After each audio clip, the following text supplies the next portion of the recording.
السلام علیکم ورحمۃ اللہ وبرکاتہ۔ الحمد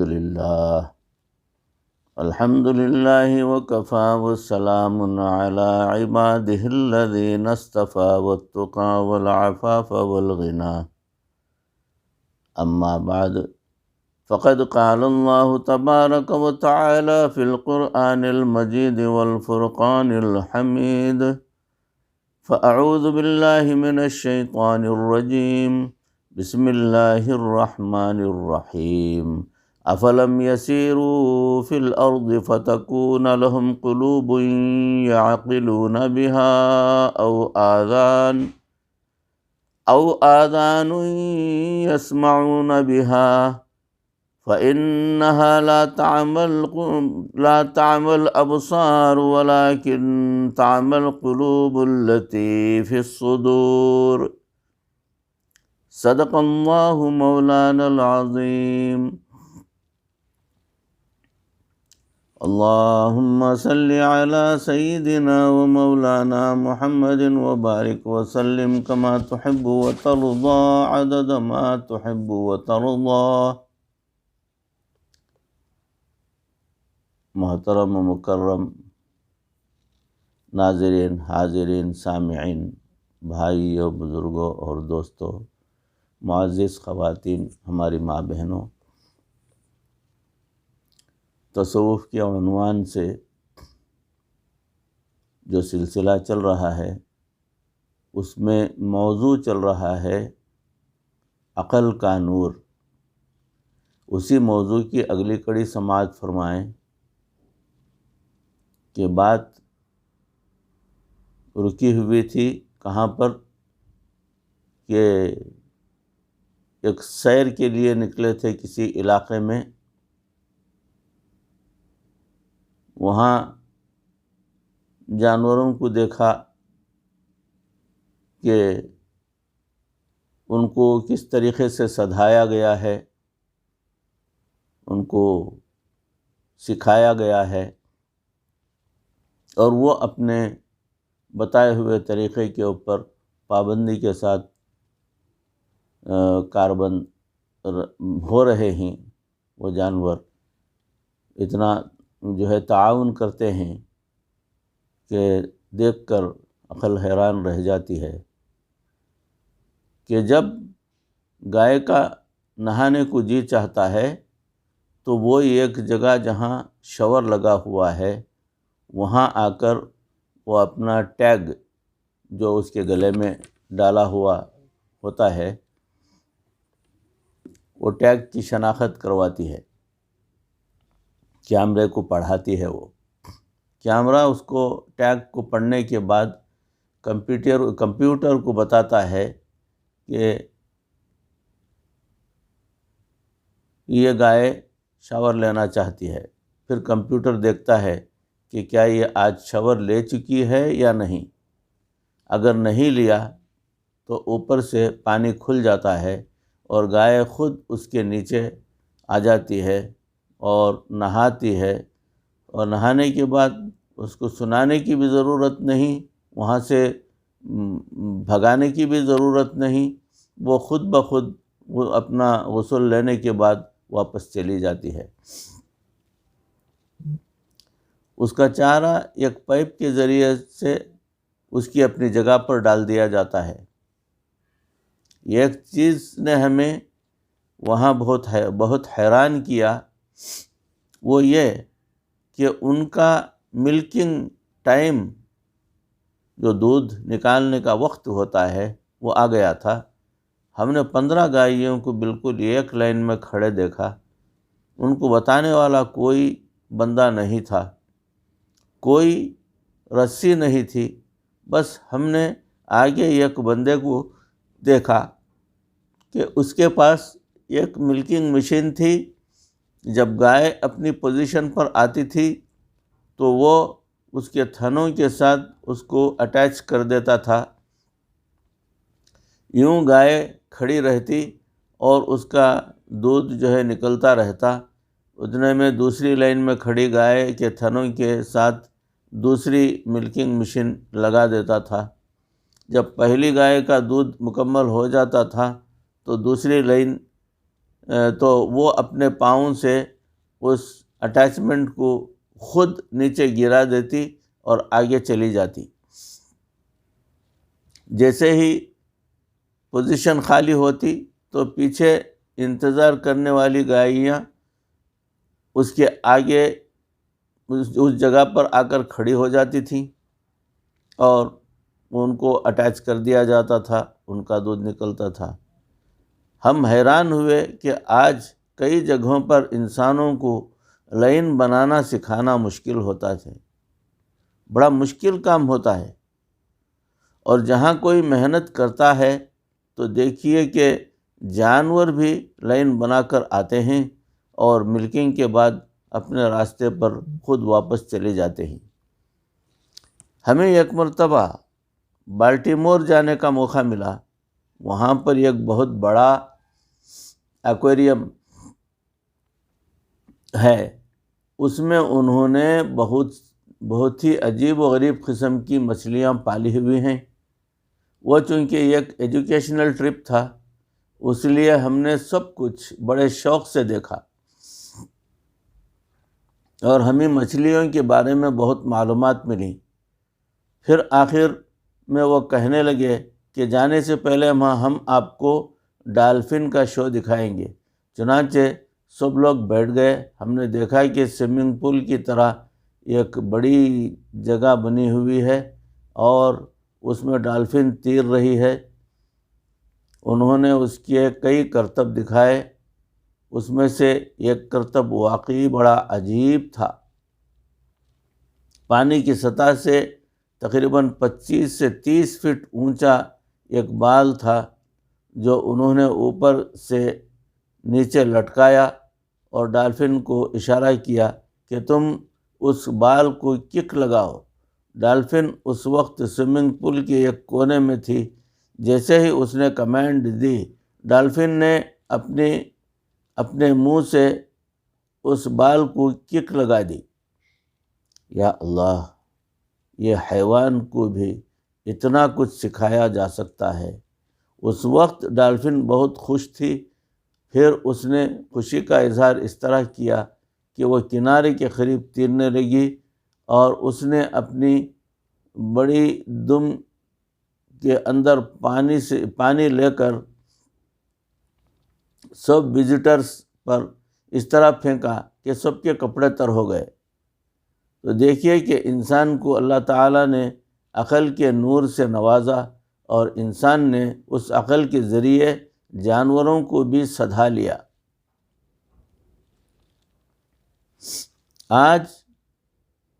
انسان آج ایسے کام بھی کر سکتا ہے جن کے بارے میں پہلے زمانے میں کہا جاتا تھا کہ صرف جانور اور پرندے ہی کر سکتے ہیں۔ مثال کے طور پر چیتا بہت تیز دوڑتا تھا۔ لوگ کہتے تھے کہ چیتے جیسا تیز کوئی بھی نہیں دوڑ سکتا۔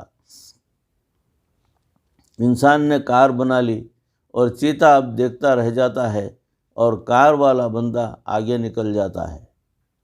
اونٹ کو لدا ہوا دیکھ کر انسان حیران ہوتا تھا۔ آج ماشاء اللہ NLC کے ٹریلر 40 اور 50 فٹ تک لمبے ہوتے ہیں۔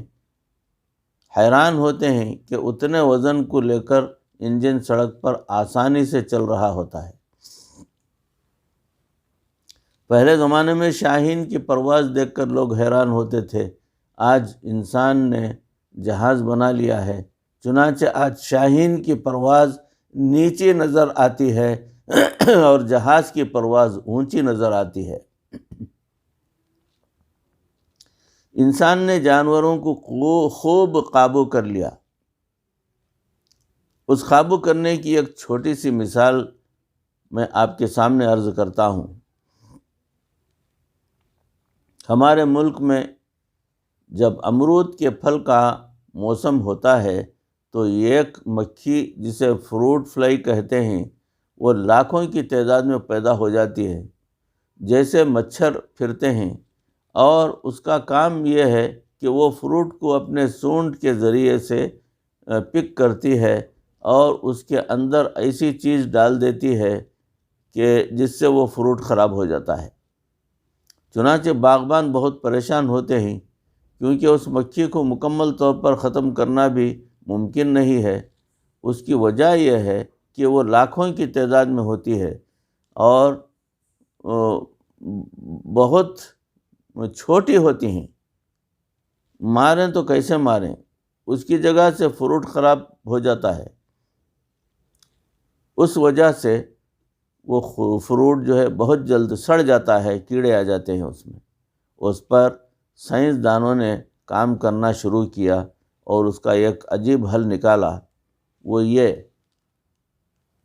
کہ فروٹ فلائی اب اپنے میل یعنی نر کے ساتھ میٹ جو ہے کرنے لگتی ہے، یعنی ملاپ کرنے لگتی ہے، تو اس کے جسم سے ایک خاص قسم کی اسمیل نکلتی ہے۔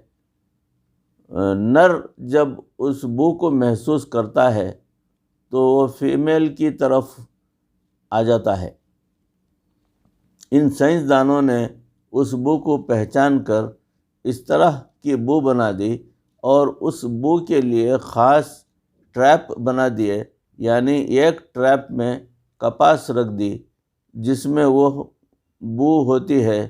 جیسے ہی وہ بو آتی ہے تو 1-2 کلومیٹر سے جتنے بھی میل ہوتے ہیں وہ اس بو کی طرف بھاگتے ہیں، کیونکہ ان کی کشش ہی اتنی ہوتی ہے۔ وہاں بھی جو بھی نر آتا ہے وہ زہر کی وجہ سے مر جاتا ہے۔ جب نر ہی مر گئے تو مادہ حاملہ کیسے ہو، بچے کیسے دے اور ان میں اضافہ کیسے ہو؟ چنانچہ اب نہ ان میں اضافہ ہو سکتا ہے اور نہ ہی وہ پھل کو خراب کر سکتے ہیں۔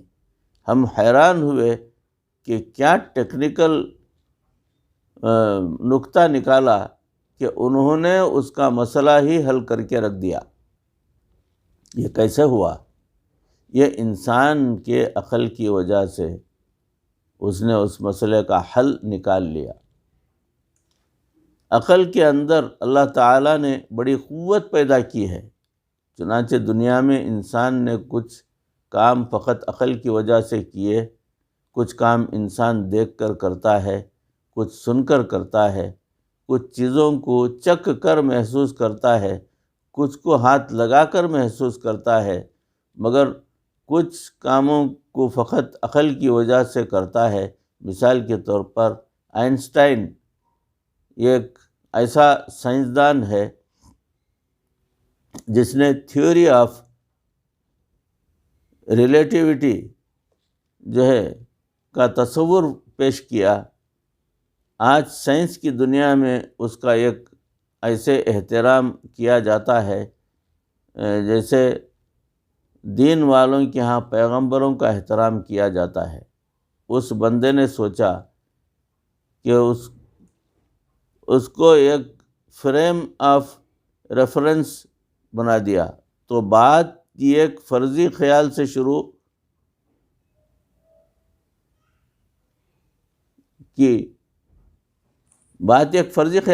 کی، اسے کچھ نظر نہیں آیا، اس نے فقط اپنی سوچ سے کام لیا۔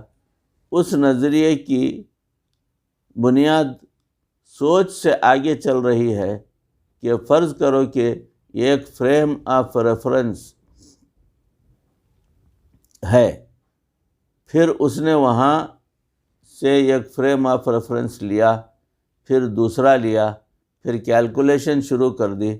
اس نے جتنا بھی کام کیا اس کا تعلق نہ آنکھ سے تھا، نہ کان سے تھا، اور نہ ہی کسی اور چیز سے تھا، اس کا تعلق فقط عقل کے ساتھ تھا۔ چنانچہ اس نے عقل کے ذریعے ہی کیلکولیشن کرتے کرتے ایک نتیجہ نکالا کہ F=mc²۔ یہ ایک ایسی مساوات تھی جس نے سائنس کی دنیا میں ایک انقلاب برپا کر دیا۔ لہٰذا آج اس کو استعمال کر کے انسان معلوم نہیں کیا کیا عجیب و غریب چیزیں بنا رہا ہے۔ تو یہ کس کی طاقت تھی؟ یہ عقل کی طاقت تھی۔ اس نے یہ عقل کے ذریعے ہی سمجھا کہ ٹائم تبدیل بھی ہو سکتا ہے، لمبائی کم بھی ہو سکتی ہے، اور اسی طرح مختلف تبدیلیاں آ سکتی ہیں۔ گویا عقل کے ذریعے انسان دنیا میں رہتے ہوئے مادی فائدے حاصل کر سکتا ہے۔ انسان کے دماغ کی مثال ایسے ہی ہے جیسے کمپیوٹر کے اندر ایک میس کو پروسیسر ہوتا ہے۔ کمپیوٹر کے اندر پروگرام میں کوئی بھی ایکویشن آ جائے تو وہ ایکویشن میں کو پروسیسر کی طرف منتقل کر دیتے ہیں، اور وہ اس ایکویشن کو حل کر کے اس کا جواب واپس دے دیتا ہے۔ بالکل اسی طرح آپ انسان کو یہ خیال دے دیجئے، فوڈ فار تھاٹ، اور پھر اس کے اوپر خیالی پلاؤ پکاتے پکاتے انسان پوری عمارت کھڑی کر دیتا ہے۔ یہ جو ایک نعمت ہے کہ ایک خیال کو آگے بڑھاتے بڑھاتے معاملے کی تہ تک پہنچ جانا، یہ انسان کی عقل کا کمال ہے۔ انسان کی سوچ کے دو انداز ہوتے ہیں، ایک کو کہتے ہیں مثبت انداز اور دوسرے کو کہتے ہیں منفی انداز۔ اس کو ایک مثال سے سمجھ لیجئے۔ میرے ہاتھ میں پانی کا ایک گلاس ہے۔ اس گلاس کو دیکھ کر لوگ دو طریقے کے نتیجے نکال سکتے ہیں۔ ایک بندہ اس کو دیکھ کر کہتا ہے جی آدھا خالی ہے، ہاں ٹھیک کہہ رہا ہے کہ آدھا خالی ہے۔ اب اس کہنے والے نے منہ بھی بنا لیا اور کہا کہ آدھا خالی ہے، اور ایک اور بندے نے اس کو دیکھ کر خوش ہو کر کہا دیکھو جی آدھا بھرا ہوا ہے۔